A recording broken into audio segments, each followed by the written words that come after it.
Hello there. Good morning. I hope you're well this morning and feeling refreshed after a good night's sleep. Today we're still looking at the parable of the sower. It's such an important parable and it's got so much in it. I hope as you were considering verse 12 yesterday about the seed that fell on the path and that was picked up by the birds and taken away, that the Lord spoke to you. So we're on to the next couple of verses.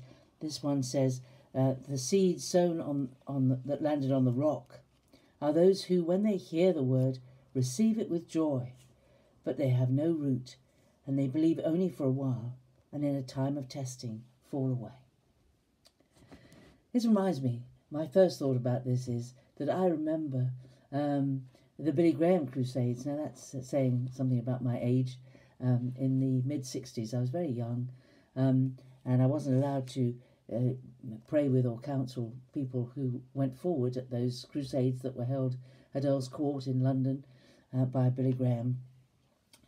Hundreds of people, maybe even thousands of people, came forward on those nights of ministry that Billy Graham was there, and everyone filled in a card and was linked with a local church after for follow-up, but I think if you went down through the years, slowly but surely, many of those people who responded with joy, who heard the message and realized that Jesus could save them and how wonderful he was, that they received it with joy. They heard the message, they were really excited about it, but then they believed for a while, and in a time of testing fall away.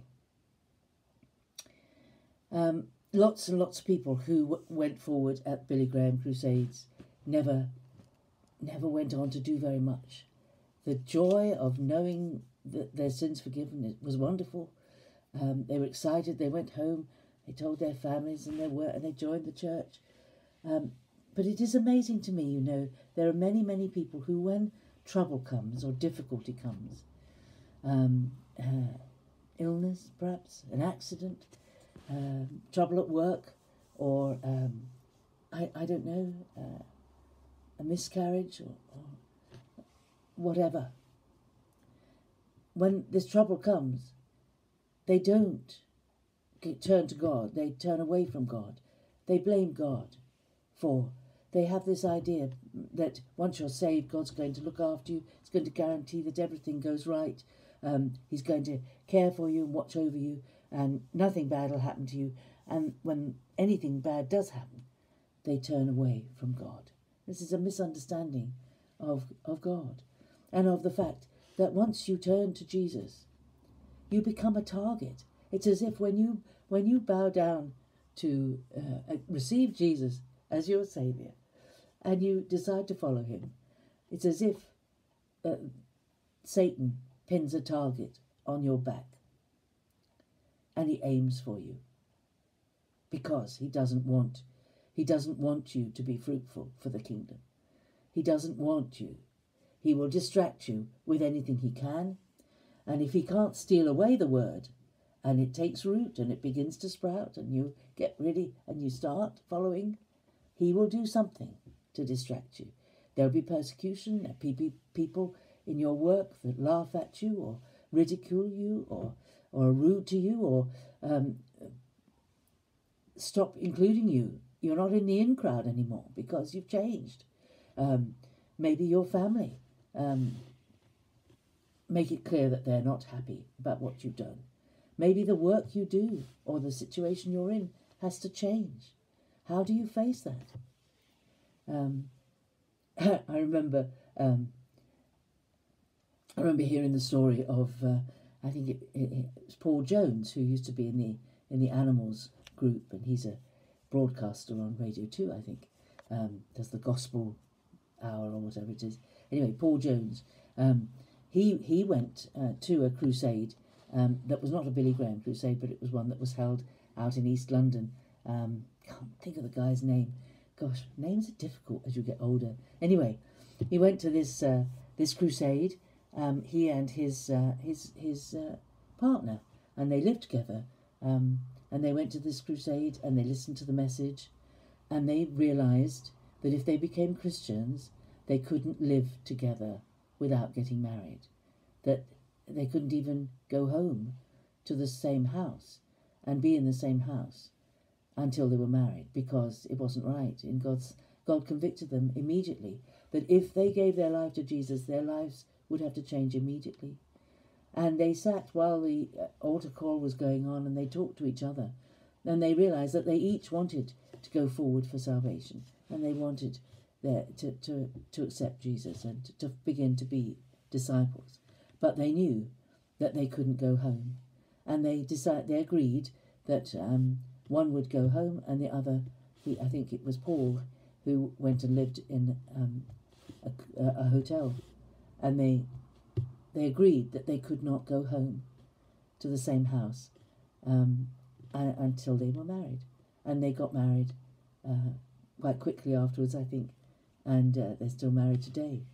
But they knew immediately that their life would have to change. Jesus challenges us in all sorts of ways in our lives. The work we do, the people we relate to, the things we occupy ourselves with. Life changes, and the joy that comes with the message can get dissipated as we're challenged by the things around us. And times of testing, difficult times, bereavement times, times of anxiety, perhaps even this lockdown has tested some people. And the thing about when difficult things come is not to turn away from God, but to turn to him. Because if you look at the life of Jesus and the life of his disciples, look at the Acts of the Apostles and what happened to the disciples and to Paul and Peter. There was persecution, there was hardship, there was beatings. They didn't have a cushy life. Jesus didn't have a cushy life. He didn't even have a home. He wandered from place to place, telling people the good news of the kingdom. And he suffered and died. We're not promised a good life, a good, easy, comfortable life here.